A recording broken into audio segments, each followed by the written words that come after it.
298번째 희망락 단막극전 네 번째 단막단막 네 번째 시간. 첫 번째 작품은 담배의 해로움에 대하여 안톤 체홉작. 등장인물 이반 미치 유흰. 음악학교와 여자기숙학교 이사장의 남편. 무대 어느 지방의 클럽 무대. 지문. 유흰 콧수염은 없고 긴 볼수염에 얇고 오래된 연미복 차림으로 위풍당당하게 나와서 인사하고 옷을 매만진다. 친애하는 숙녀 그리고 진사 여러분, 볼수염을 매만진다. 제 아내가 저한테 이곳에서 자선 대중 강연을 하라고 했습니다.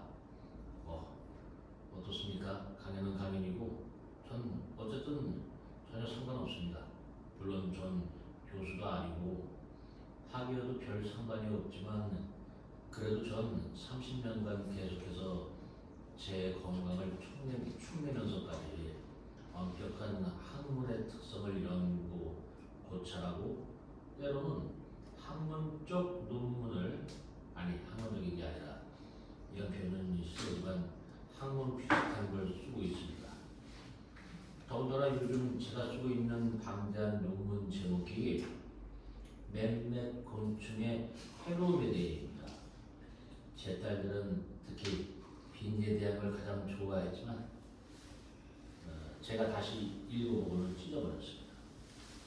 사실 뭐라고 글을 써도 방충제 없이는 해결이 안 됩니다. 우리 피아노에도 빈대가 사니까요.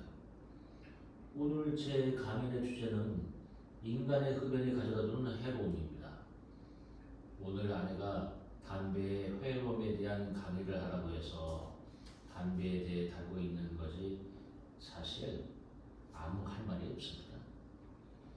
담배에 대한 거라면 담배에 대한 거지 저는 어쨌든 상관없지만 여러분이 제 강의를 신중하게 들어주시길 바라는 건 그렇지 않으면 나쁜 결과가 오기 때문입니다.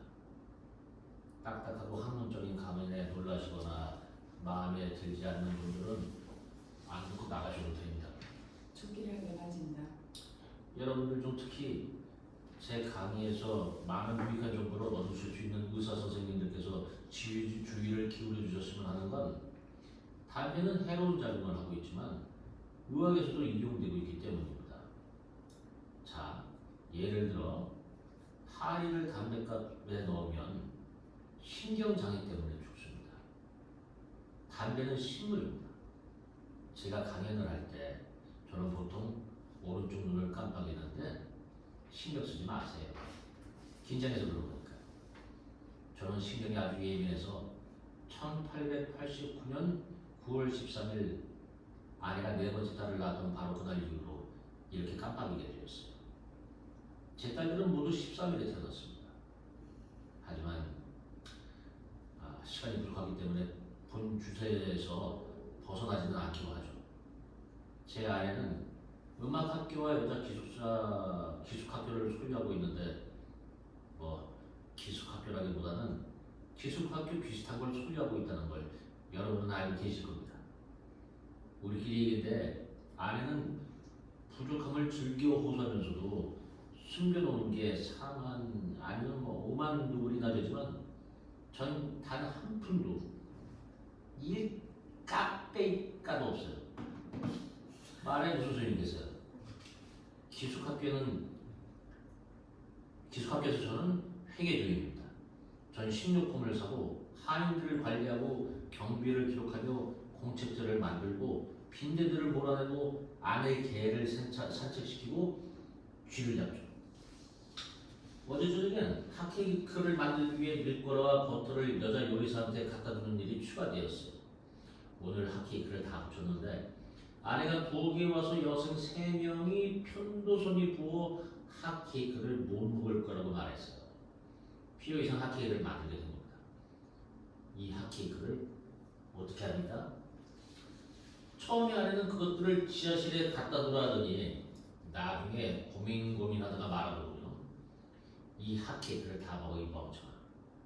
아내는 기분이 좋지 않을 때 날 멍청이, 독사, 악마라고 부릅니다. 아내는 항상 기분이 좋지 않아요. 저는 그걸 먹는 게 아니라 씹지도 않고 그냥 삼켜버렸는데 항상 배가 고프기 때문이었죠. 한 예로 어제 아내는 점심을 주지 않았어요. 멍청아, 너한테 밥 줄 이유가 없어 라고 했어요. 그런데 너무 말을 많이 하다 보니 주제에서 약간 벗어나고 계속하겠습니다. 물론 여러분은 요즘 로망스나 교향곡 또는 아리아를 즐겨 들으시겠지만 우리는 전투가 한창일 때로 마음이 흔들리지 않는다. 이게 어디서 나온 노래인지 기억도 안 나는군요. 말이 나온 김에 말인데 아내 음악학교에서 나는 회계주의 위에 수학, 화학, 물리학, 지리학, 역사, 성악, 문학 등을 가르치고 있습니다. 무용, 노래, 그림도 제가 가르치지만 특강료는 아내가 챙기고 있죠. 저희 음악학교는 빠찌시죠 빠찌거리 13번째 있습니다. 우리 집에 13번째 있기 때문에 제 인생이 이렇게 실패하는 것 같아요.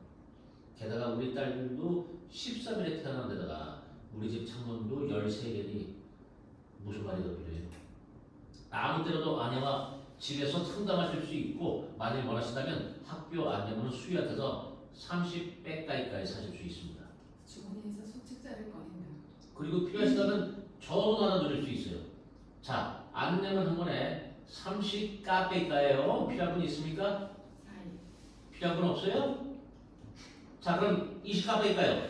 사이. 육아이군요. 그래요. 저희 집은 13번째에 있어요. 나는 되는 일이 아무것도 없고 늙고 우둔하죠.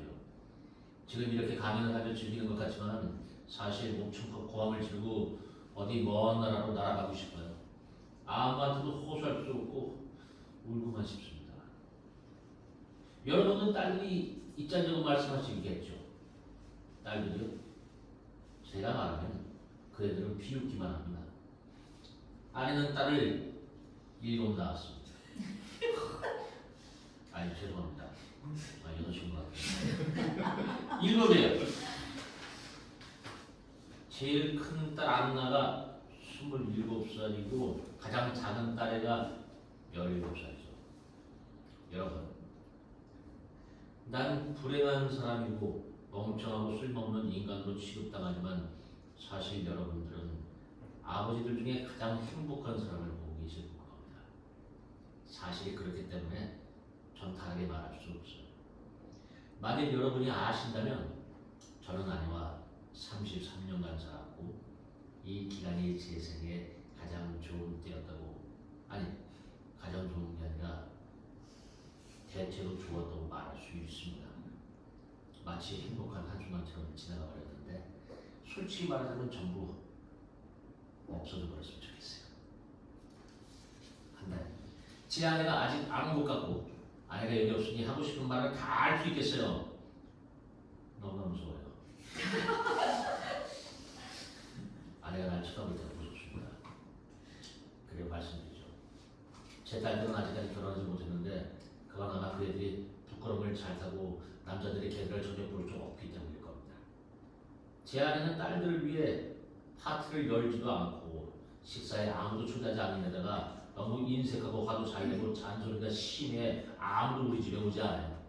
제가 여러분께 비밀을 알려드리죠. 풋라이트 쪽으로 다가간다. 제 아내의 딸들을 류마티스로 고생하고 바퀴벌레를 뿌려놓은 듯한 검은색 무늬가 있는 노란색 원피스를 입은 개들의 이모 나탈리아 시아메노브나의 화려한 파티에서 볼 수 있을 겁니다. 거기서는 먹을 것도 줄 겁니다.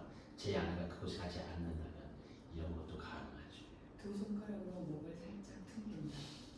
여러분께 말씀드리는데 저는 한 잔이면 취하고 기분이 좋아지기도 하지만 한편으로 말할 수 없을 만큼 슬퍼져서 왜 그런지 젊은 시절이 생각나고 도망가고 싶어지는지 여러분은 모르실 거예요. 제가 얼마나 그러고 싶은지. 모든 것을 버리고 뒤돌아보지 않고 도망가고 싶어요. 어디로요? 어디든 상관없어요. 저를 보잘것없는 멍청이, 늙고 한처럼 바보로 만든 이런 족대고 쓰레기 같은 싸구려 인상에서 33년간 나를 괴롭힌 멍청한 보잘것없는 악하게 약한 주전과 아내한테서 도망칠 수 있고 음악, 부업, 아내, 돈, 이 모든 쓸모없는 것들과 저 섬에서 벗어날 수만 있다면 그래서 어디 머나먼 들판에 멈춰 드넓은 하늘 아래 나무로 말뚝으로 채소밭에 허수아비로 서서 고요하고 밝은 초승달이 뜬 밤하늘을 바라보면서 잊을 수 있다면 저는 정말 아무것도 기억하고 싶지 않아요. 전 정말 30년 전 결혼할 때 입은 이 낡은 싸구려 연미복을 찢어버리고 싶어요. 연미복을 확 벗는다. 자선 강연을 할 때 항상 입고 있었던 이 옷을 이가 나가다 연미복을 짓밟는다. 자 받아라. 나이가 빠져서 등짝이 미어진 이 윗도리처럼 난 늙고 가난하고 보잘것없어요. 등을 부여준다. 난 아무것도 필요 없어요. 난 이것보다는 고상하고 깨끗합니다. 젊고 똑똑하고 대학에서 공부할 때 난 꿈이 있었고 자신을 인간으로 여겼는데 지금 난 아무것도 없어요.